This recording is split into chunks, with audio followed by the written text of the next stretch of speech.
This call is now being recorded. Yes, you are audible. All right, sure. So, let's hope and begin that this session is going to be productive, effective for each and every one of us. Well, I'm Rose and I'm doing my undergrad. I'm from AP, as most of you all from. Today, let's dive into the English for all competitive exams.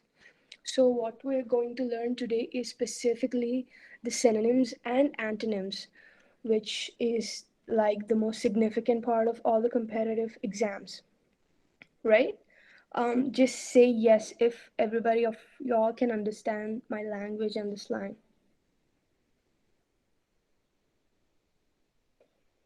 Drop in a yes.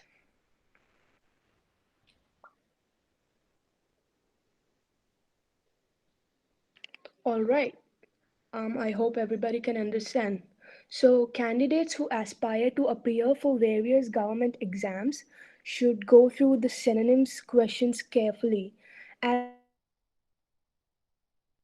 maximum of 2 to 3 marks based on the synonyms are definitely asked in the exam. And as we all know, English is an important part of the syllabus of these exams as well. So, in order for you to achieve the desired predetermined marks for you, you have to be able to fill all the English questions pretty well. So, let's dive into the session. First, we're going to be learning the synonyms questions and the answers and the verbal ability. First, synonyms and antonyms meanings. Before learning various words of synonyms and antonyms, let us understand the meaning of both the words. I am expecting most of you all know the meanings of synonyms and antonyms. So, synonyms are the meanings, it has the same meaning for the word, it has multiple other meanings which essentially depict or convey the same message as the word itself. And antonyms, we also called it as an opposite.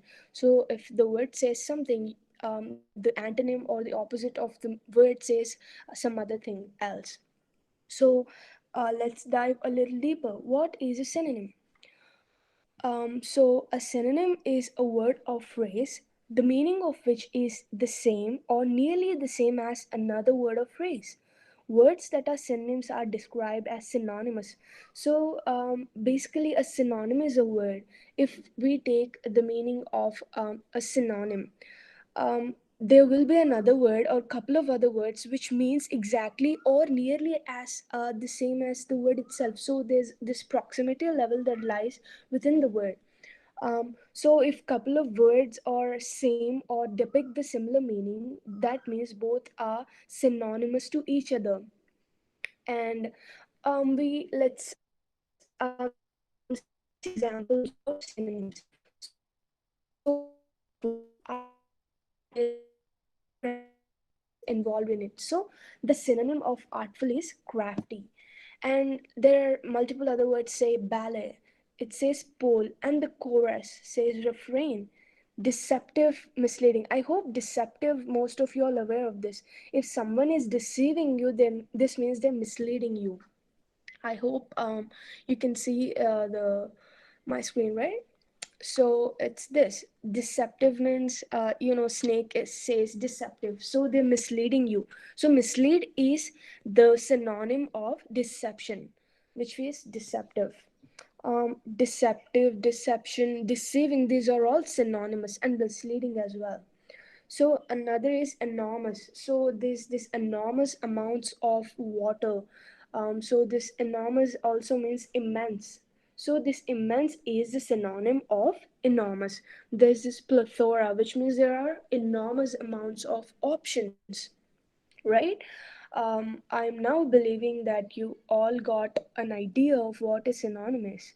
So, synonym basically is a word or phrase, the meaning of which is the same or nearly the same, which means it should be not precise, it can be accurate as well. So, there's this nearly the same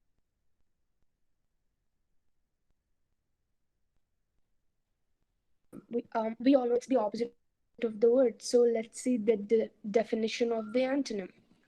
An antonym is a word word or phrase that means the opposite of another word or phrase. So it's very simple. It's just the opposite of the word. So let's see the examples of antonyms. Admire.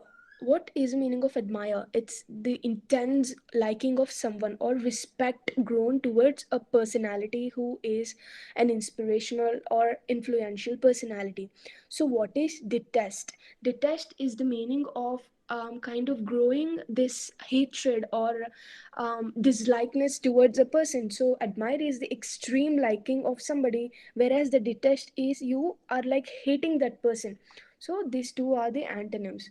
And bravery, showing the boldness or the courage to do something else, something that takes bravery. It means you have to be bold, you have to have this quality of boldness and bravery. What is the meaning of cowardice? You don't show the ability to do something that takes courage and bravery. So coward, you also know this, the root word is coward, the person who is like super lazy and doesn't do anything. He lacks the ability to do good things, or that takes courage. So the rest of the three are also like the same. Crooked, which means that which is not straight. So crooked people do all the wicked things which is not straight, which they do something deceiving and all. But what is the meaning of straight? It means straight, that's it. There's no crookedness, there are no zigzags or anything in that. So the antonym is straight. And the dainty, dainty in the sense very simple and very neat and immaculate. Whereas clumsy, it means super unorganized and something like that. So dainty is neat and tidy, whereas clumsy is chaotic or messy, for that matter of fact. So economize is saving, waste is spending unnecessarily. So economize in the sense, people say let's economize for the productivity or the efficacy of a certain company. So you are saving the money or values for the company, for the betterment of the company. So antonyms are the opposites of the words. So let's see another slide. Synonym. You all know what is the synonym of hot? It's the warm or scorching. You say the sun outside is scorching bad. You also say it's super warm outside, which means hot. The synonyms of hot are warm and scorching. And what is the antonym of push? It's the pull. Push is applying a force in a certain distance which is opposite to you. That is push. Then what is the definition of pull? You are applying the force towards your direction. So you're pulling something towards yourself. That is the antonym. So synonym means same meaning and the antonym means different meaning. So up to now everything is super easy to understand, because we know something we can like say, we can differentiate and we can kind of know what is the synonym and what is the antonym. But for a single word, there isn't really one synonym. There will be like multiple other words that depicts the same meaning. So if you just know, I'm just now thinking that most of you are aware of the word warm, because it's like most commonly used in the colloquial language as well. So hot says warm, it has the kind of the similar meaning. But whereas the scorching, I don't think most of you are aware of this. Scorching is also, it's the intensity of the hotness. So if it's too hot, you say it's scorching, with some intonation in the word. So that's the reason you have to learn the synonyms and antonyms of most of the words. While you are learning this, you can also like broaden the horizons of your vocabulary also. While you are learning the synonyms, there will be the opportunity for you to extend the vocabulary that you're using. So let's see some synonyms and antonyms. Abate. First word is abate. So I've just taken some words. By the end of this session, I'll be providing you with the probably the PDF of 400 or something words of all the synonyms and antonyms that are most asked in the exams. So first of abate, it means kind of in size, moderating. You are like making it smaller and lesser.